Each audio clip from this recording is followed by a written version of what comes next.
حياكم الله يا متابعينا، شلونكم؟ شو اخباركم؟ اليوم بقعة اخر علاقه عندنا وراح نطلع للحجيه ومغايب من الحجي.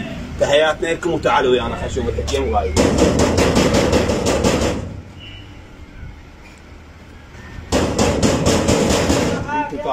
يا الله. انا من انت؟ انا حجيه. هلا يمه. شلونك؟ هلا. رمضان كريم. الله يسلمك. من امكم صالح الاعمال. حجيه هاي شويه مساعدات من الحجي. يخلينا الشعب العراقي يمه. اي رحم الله والديك. اي يمه. والحجي ما يخليك شيء؟ الحج يحفظ الحج ان شاء الله. يعطيه العافيه عنا. لا تنسينا بالدعاء، ندعي له هما. ندعي له.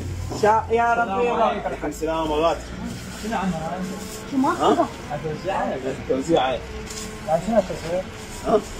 هاي للحج، يعني الحج قال اذا من تعطي اي واحد مساعدات صعبه. الله يخليك تفضحتها ما. ليش؟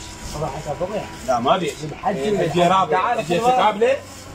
شوف يمه، انا هذني انا ما اخذ هذا فيديو توزيع. هذا كله تصوير. هذول اللي يسوون رياء، اللي يصورون وينشرون على الفيس وعلى كل المواقع الاجتماعيه، فجمه هذا الشيء ما يصير.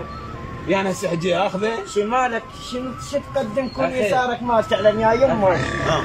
ما يخالف تجي تدق الباب بدون تصوير حجيه هذا ملاكي الشيء شلون ما كان لك، بس تجي تصوير ونشر وهاي والحجي والهاي. لا عم هاي ما يصير يمه. هسه شنو هاك يمه هذن خذ الملاك سمينا على الحجيه، قل له تقول الحجيه اكا الله يمه اكا الله. تفضل يلا توكل بالله توكل بالله توكل بالله اخويا. يلا توكل. اعزائي المشاهدين رفضوها.